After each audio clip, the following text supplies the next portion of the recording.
Automatismo psíquico puro por el cual alguien se propone expresar verbalmente, por escrito o de cualquier otra manera el funcionamiento real del pensamiento, dictado del pensamiento en ausencia de cualquier control ejercido por la razón, al margen de toda preocupación estética o moral. Nos encontramos en la primera posguerra europea. Como respuesta a esto aparece un nuevo movimiento vanguardista, el dadaísmo.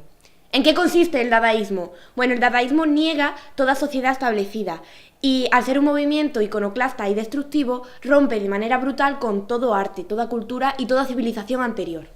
Un grupo de poetas encabezado por Breton piensa que este movimiento es nihilista, es decir, que no aporta ninguna solución para el problema que la fractura de la crisis había hecho en Europa.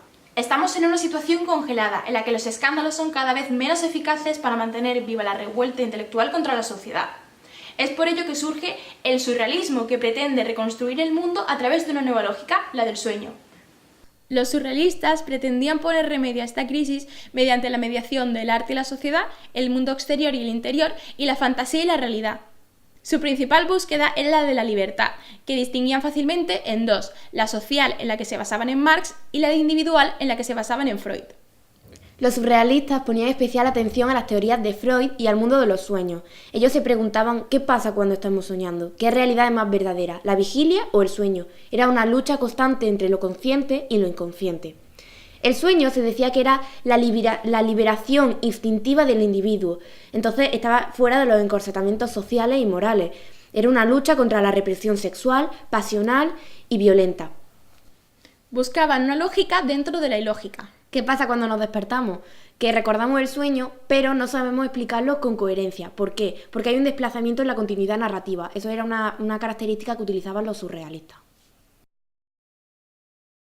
Esto lo podemos entender gracias a la película Paprika y Origen, donde se trata el concepto de sueño de una forma distinta. En ambas ocurren cosas que son totalmente ilógicas, pero en Origen lo tratan como una cosa fascinante que no tiene sentido y que se asombran cada vez que ocurren cosas totalmente incoherentes, mientras que en Paprika se acepta como algo normal. No entienden esa diferencia entre sueño y realidad, sino que lo toman como uno solo. Es decir, encuentran una contextualización dentro de esa descontextualización.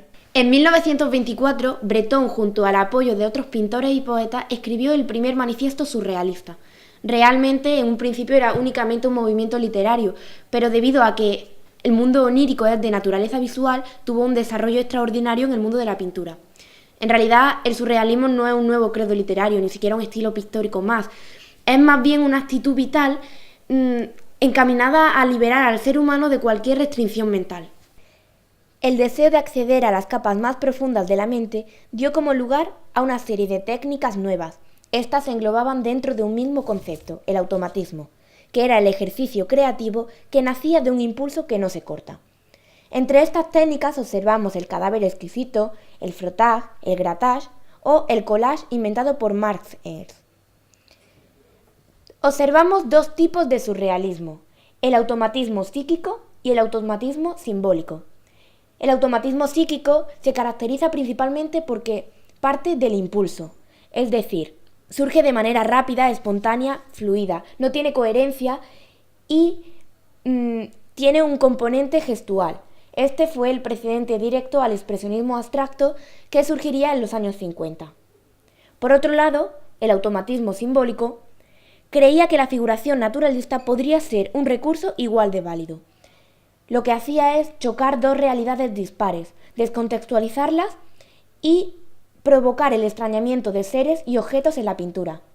Lo primero que quería era buscar la incongruencia, para así destruir los esquemas mentales de las personas y propiciarlas hacia una nueva realidad, la surrealidad.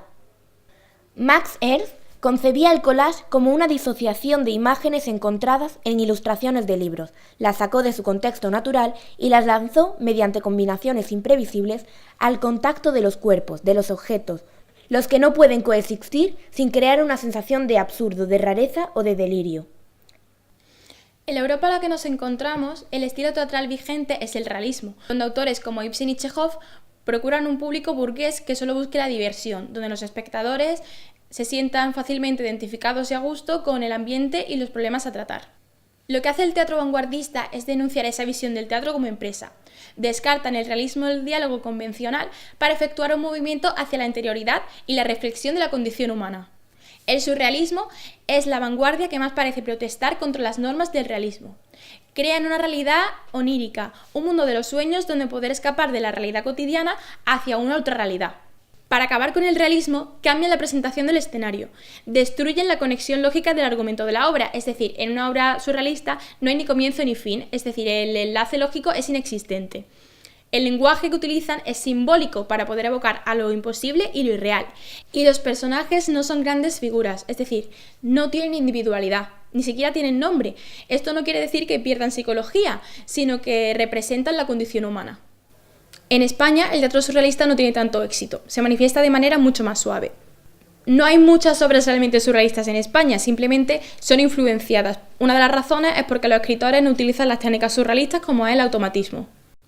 Influencias innegales en el teatro vanguardista son Brecht, con la teoría del distanciamiento estético, donde el espectador no debe identificarse con el personaje, sino discutirlo, y Artaud, con el teatro de la crueldad, donde el acto teatral y lo tangible derriban la tiranía de la palabra.